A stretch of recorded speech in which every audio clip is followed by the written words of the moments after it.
ಜಗದ್ಗುರು ಸಿದ್ಧಾರೂಢ ಮಹಾಸ್ವಾಮೀಜಿಯವರ ಚರಣಾರವಿಂದಗಳಿಗೆ ವಂದಿಸಿ, ಜಗದ್ಗುರು ಗುರುನಾಥಾರೂಢ ಮಹಾಸ್ವಾಮೀಜಿಯವರ ಚರಣಾರವಿಂದಗಳಿಗೆ ನಮಿಸಿ, ಜಗದ್ಗುರು ಶಿವಯೋಗೀಶ್ವರರ ಚರಣಾರವಿಂದಗಳಿಗೆ ನಮಿಸಿ, ಜಗದ್ಗುರು ರೇವಣ ಸಿದ್ದೇಶ್ವರ ಮಹಾಸ್ವಾಮೀಜಿಯವರ ಚರಣಾರವಿಂದಗಳಿಗೆ ನಮಿಸಿ, ಜಗದ್ಗುರು ಸಿದ್ಧರಾಮ ಶಿವಯೋಗಿಗಳ ಚರಣಾರವಿಂದಗಳಿಗೆ ನಮಿಸಿ, ಜ್ಞಾನ ವೇದಿಕೆಯಲ್ಲಿ ಅಲಂಕೃತರಾಗಿರ್ತಕ್ಕಂಥ ಶ್ರೋತ್ರಿಯ ಬ್ರಹ್ಮನಿಷ್ಠ ಸದ್ಗುರು ಶಿವಕುಮಾರೇಶ್ವರ ಮಹಾಸ್ವಾಮೀಜಿಯವರ ಚರಣಾರವಿಂದಗಳಿಗೂ ನಮಿಸಿ, ವೇದಿಕೆಯ ಮೇಲೆ ಆಸೀನರಾದಂಥ ಎಲ್ಲ ಪೂಜ್ಯರಿಗೂ ಮಾತೆಯರಿಗೂ ನಮಿಸಿ, ಕಾರ್ಯಕ್ರಮದಲ್ಲಿ ಪಾಲ್ಗೊಂಡಿರುವಂಥ ನಿಮ್ಮೆಲ್ಲರಿಗೂ ಶುಭವನ್ನು ಹೇಳಿ, ಇವತ್ತಿನ ಈ ಕಾರ್ಯಕ್ರಮದಲ್ಲಿ ಒಂದೆರಡು ನಾಲ್ಕು ಮಾತು. ಇಲ್ಲಿವರೆಗೆ ಎಲ್ಲ ಮಹಾತ್ಮರು ಬಹು ಸುಂದರವಾಗಿ ಹೇಳಿದರು. ನಮಗೆಲ್ಲರಿಗೂ ಬೇಕಾಗಿದ್ದೇನು ಸುಖ ಅಲ್ಲ.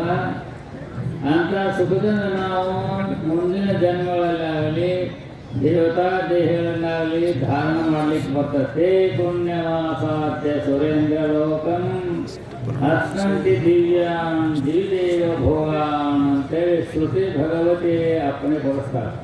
ಹೇ ಪುಣ್ಯವಾಸಾಧ್ಯ, ಯಾರು ಪುಣ್ಯ ಕಾರ್ಯಗಳನ್ನು ಮಾಡ್ತಾ ಇದ್ದಾರೋ, ಇಂಥ ಸತ್ಸಂಗ ಆಗಲಿ, ಅನ್ನದಾನ ಆಗಲಿ, ವಸ್ತ್ರದಾನ ಆಗಲಿ, ಭೂದಾನ, ಸ್ವದಾನ, ಶ್ರೇಷ್ಠವಾದಂಥ ದಾನಗಳನ್ನು ಮಾಡಿದವರು ಸ್ವರ್ಗಲೋಕವನ್ನು ಪಡ್ಕೊಳ್ತಾರಂತ. ತೇ ಪುಣ್ಯವಾಸಾಧ್ಯ ಸುರೇಂದ್ರ ಲೋಕ ಅಂದರೆ ದೇವಲೋಕ, ಸ್ವರ್ಗ, ಬ್ರಹ್ಮಲೋಕ ಇವೆಲ್ಲವೂ ಪ್ರಾಪ್ತಿಯಾಗ್ತವೆ. ಶ್ರೇಷ್ಠವಾದಂಥ ಇದೇ ಈ ಮನುಷ್ಯ ಜನ್ಮದಲ್ಲೇ ನಾವೀಗ ಪುಣ್ಯ ಕಾರ್ಯ ಮಾಡಿದ ಮುಂದೆ ಶ್ರೀಮಂತರಾಗಿ ಹುಡುತ್ತೇವೆ. ಶುಚೀನಾಂ ಶ್ರೀಮತಾಂ ಗೇಹೇ ಯೋಗಭ್ರಷ್ಟೋ ವಿಜಾಯತೆ ಅಥವಾ ಯೋಗಿನಾಮೇವ ಕುಲೇ ಭವತಿ ಧೀಮತಾಂ ಅಂತೇಳಿ ಭಗವದ್ಗೀತೆ ಭಗವಂತ ಸ್ಪಷ್ಟ ಹೇಳ.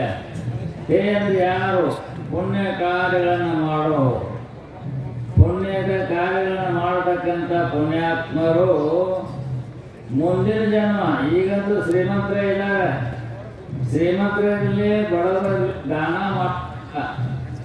ದಾನವನ್ನು ಎಂಥದ್ದು ಸತ್ಪಾತ್ರಗಳಿಗೆ ದಾನ ಮಾಡೋದು ಎತ್ತರ ಪತ್ರ ಸತ್ಪಾತ್ರಗಳಿಗೆ ಒಳ್ಳೆಯ ಮನಸ್ಸಿನಿಂದ ಒಳ್ಳೆಯ ಭಾವನೆಯಿಂದ ಇಟ್ಟುಕೊಂಡ ಇಂಥ ಪುಣ್ಯ ಕಾರ್ಯಗಳಿಗೆ ನಾವು ನಮ್ಮ ಕೈಯಲ್ಲಿ ಎಷ್ಟು ಸಾಧ್ಯ ಅಷ್ಟು ನಾವು ಮಾಡ್ಕೊಂತ ಹೋದರೆ ಮುಂದಿನ ಜನ್ಮದಲ್ಲಿ ಅಂದರೆ ಶ್ರೀಮಂತರಾಗಿ ಆಗರ್ಭ ಶ್ರೀಮಂತರಾಗಿ. ಎಂಥ ಶ್ರೀಮಂತರು? ಒಳ್ಳೆಯ ಗುಣವಂತರಾದಂಥ ಶ್ರೀಮಂತರು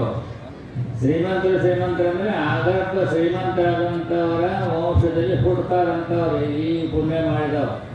ಅದು ಶ್ರೀಮತಾಂಗೆ ಅಂದರೆ ಶ್ರೇಷ್ಠವಾಗಿರ್ತಕ್ಕಂಥ ಶ್ರೀಮಂತರ ಮನೆಯಲ್ಲಿ ಹುಡ್ತಾರೆ ಅಂಥೇಳಿ ಭಗವದ್ಗೀತೆ ಆಗಲಿ ಉಪನಿಷತ್ತಾಗಲಿ ಎಲ್ಲವೂ ಕೂಡ ನಾವು ಉಪದೇಶ ಮಾಡ್ತಾವೆ. ಆದ್ದರಿಂದ ನಾವೆಲ್ಲರೂ ಕೂಡ ನಮ್ಮ ಕಡೆಯಿಂದ ಎಷ್ಟು ಸಾಧ್ಯ ಅಷ್ಟು ದಾನ ಧರ್ಮ ಎಲ್ಲಿ ಮಾಡೋಣ ಪುಣ್ಯಕ್ಷೇತ್ರಗಳಲ್ಲಿ ಅಲ್ಲೇ ಮಾಡಬೇಕು ಇಲ್ಲೇ ಮಾಡ್ಬೇಕಂತಿಲ್ಲ. ಯಾವಾಗ ನಮ್ಮ ಮನಸ್ಸು ಬರ್ತದೆ ಅವಾಗ ನಮ್ಮಲ್ಲಿ ಇದ್ದಂಥದ್ರಲ್ಲಿ ಒಂದು ಸ್ವಲ್ಪ ಅಲ್ಲ ಸ್ವಲ್ಪ ಸತ್ಪಾತ್ರ ಸಲ್ತಂದರೆ ಅದು ನೀವು ಪುಣ್ಯ ವೃದ್ಧಿ ಆಗ್ತದೆ.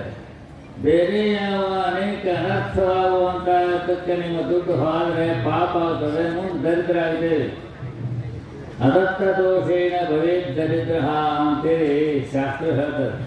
ಅದತ್ತ ಹೋದಿತ್ತು ಕೊಟ್ಟು ಹೋದಿತ್ತು ಅಂತ ತಿಳ್ಕೊಂಡೆ ಕೂಡ ಗಂಟೆ ಗಂಟೆ ಇಡ್ಸತ್ತು ಹೋಗೋದು ಯಾವತ್ತಿಂದ ಹೋಗ್ಕೊಂಡು ಹಾಗೆ ಮಾಡಲಾರ್ದನೆ ನಮಗೇನು ಕೊಟ್ಟಾನ ಭಗವಂತ, ಅದರಲ್ಲಿ ನಮಗೆ ಎಷ್ಟಿದೆ ಅಷ್ಟು ಮಾತ್ರ ಇಂಥ ಸತ್ಪಾತ್ರಗಳಿಗೆ ಇಲ್ಲೇ ಅಂತಲ್ಲ ಎಲ್ಲೇ ಅಂತಲ್ಲ ಎಲ್ಲಾರು ಮಾಡಬೇಕಾಗುತ್ತೆ.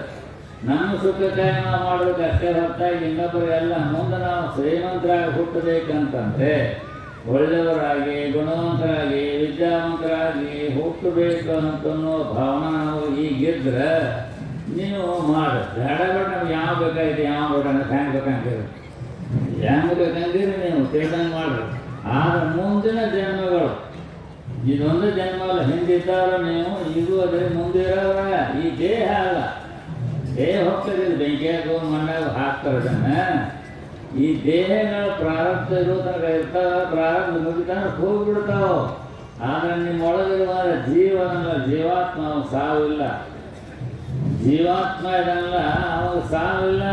ಅವ ಈ ಮನೆ ಬಿಟ್ಟು ಮನೆಗೆ ಬಂದಂಗೆ ಹೊಡೋದು ಕಟ್ಟಿ ಇಟ್ಕೊಂಡು ದುಡ್ಡು ಕೊಟ್ಟ ಬಾಡಿಗೆ ಮನೆ ಎದುರ್ತೀವಲ್ಲ, ಬಾಡಿಗೆ ಮನೆಯಾಗ ಎಷ್ಟು ಬರ್ತಾರೆ ಬಾಡಿಗೆ ಯಜಮಾನ ಏನಪ್ಪ ಅದು ಹೇಳಬೇಕು ನೀವು. ಬಾಡಿಗೆ ಇದ್ದಂಥ ಮನೆಯಲ್ಲಿ ಕೊಟ್ಟೇನೆ ಮೇಲಿರುವಂಥ ಸದ್ಬುದ್ಧಿಯನ್ನು ಕೊಡೋದು ಅಂತೇಳಿ ನಾನು 4 ರೂಪಾಯಿ ಓಂ ಸಹಾ